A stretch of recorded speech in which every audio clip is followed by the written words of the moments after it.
Saudara, bila ada 8 partai yang diprediksi mendapat kursi di DPR, menurut hitung cepat Litbang Kompas, maka dalam rentang 8 bulan, negosiasi koalisi dan posisi oposisi bakal dibahas. Kubu Prabowo Gibran yang unggul dalam sejumlah hitung cepat termasuk Litbang Kompas, sudah membuka kesempatan lawan politiknya untuk bergabung.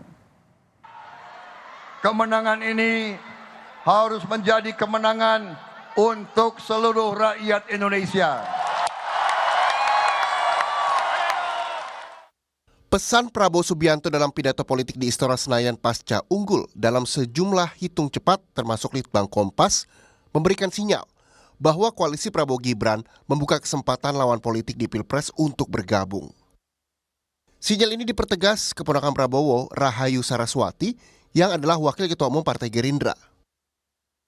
Jadi pintu terbuka lebar kepada siapapun yang ingin bergabung, tentunya pastinya harus dengan pembahasan bukan hanya dengan Pak Prabowo tapi dengan seluruh yang ada di koalisi yang Indonesia sudah berada Maju. di dalam. Betul sekali. Yang sudah sesak. Karena beliau itu sangat egaliter dalam hal itu ya. Jadi istilahnya semua keputusan itu tidak pernah beliau ambil sepihak. Semuanya harus dengan kesepakatan. Bahkan waktu persoalan siapa yang akan menjadi cawapres waktu itu. Harus dengan kesepakatan semua yang sudah mengusung beliau dari awal.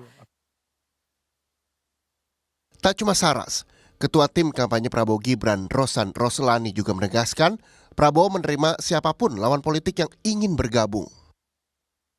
Yang berada dalam partai politik ya, tapi sebagai Anda sebagai Ketua TKN? Saya mengikuti banyak waktu pada saat Pak Prabowo ini berkampanye berkeliling di banyak daerah. Dan beliau selalu menyampaikan secara terbuka bahwa persatuan dan kesatuan adalah kunci dari segalanya.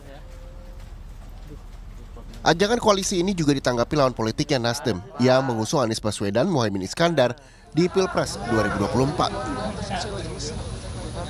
Apa yang terbaik buat bangsa yang selalu digariskan oleh Pak Surya Paloh. Kalau terjadi perbedaan, benturan antara kepentingan bangsa dan kepentingan partai yang harus mengalah untuk bangsa. Kalau kepentingan bangsa kemudian ditawari masuk dalam koalisi Pak Prabowo Gibran, masuklah kemudian Nasdem ke situ. Kalau kepentingan bangsa nanti kita akan analisa semua. Itu hanya salah satu kemungkinan. Tidak tertutup juga kemungkinan kita di luar. Dan kita bisa berteman dengan siapa saja karena prinsip pertemanan dan silaturahmi itu adalah sebuah keniscayaan buat kita.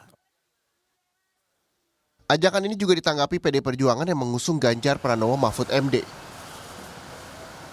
Ya, dari periode kedua Pak Jokowi ketika kekuasaan terlalu terpusat, itu kan muncul suatu kemampuan untuk melakukan manipulasi.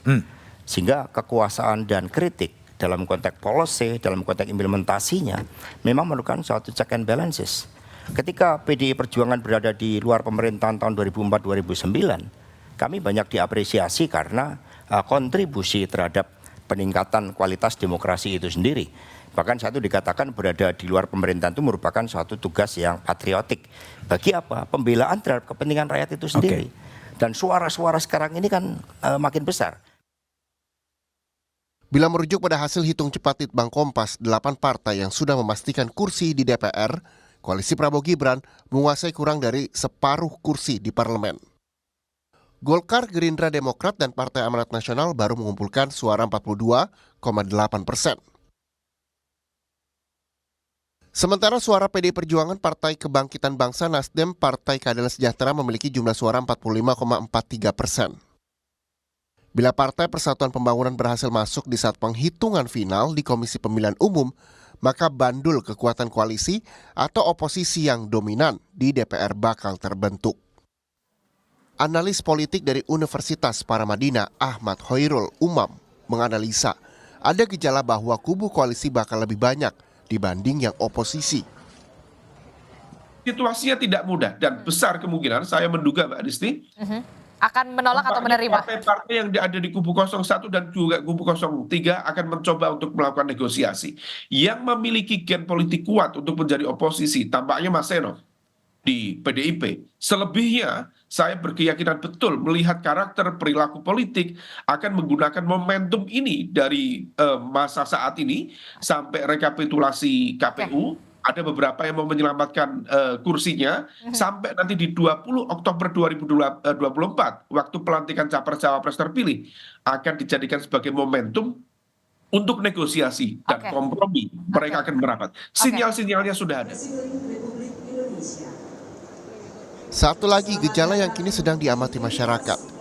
Apakah pertemuan Megawati Soekarno Putri, Ketua Umum PDIP dengan Presiden Joko Widodo bakal terwujud? Jokowi yang meminta bantuan Sultan Hamengkubuwono ke-10 untuk menjembatani pertemuan ini menanggapi dengan diplomatis. Yang namanya silaturahmi dengan semua tokoh-tokoh bangsa itu sangat baik. Untuk negara ini sangat baik. Ya. Sementara itu, Sultan sudah dijadwalkan pihak PDIP untuk bertemu Megawati. Meski pihak PDIP menolak bahwa pertemuan itu permintaan Jokowi. Saya hanya minta tolong, dalam arti minta tolong. Yang minta tolong itu memberitahu enggak. Kalau enggak memberitahu kan tugas saya enggak bisa melakukan apa-apa. Ya kan? Ya saya pasif saja. Antara Ibu Mega dan Sri Sultan ini membangun persahabatan sangat lama. Bahkan Ibu Mega ini sudah dianggap seperti anak dari Sri Sultan Hamengkubuwono ke-9. Maka kedua tokoh yang mengedepankan sikap kenegarawanan ini akan lebih mementingkan bagaimana menjaga hak-hak rakyat yang berdaulat. Itu yang jauh lebih penting ya daripada hal-hal yang lain-lain. Maka sebagai tokoh reformasi penandatangan deklarasi Ciganjur, kami memang merancang ya pertemuan antara Ibu Mega dan Sri Sultan, tetapi ini bukan karena permintaan Pak Jokowi. Masih ada 8 bulan melihat partai-partai lawan politik Prabowo Gibran bermanuver. Apakah rela beroposisi atau pilih menjalin hubungan dengan lawan politik di Pilpres 2024? Tim Liputan, Kompas TV.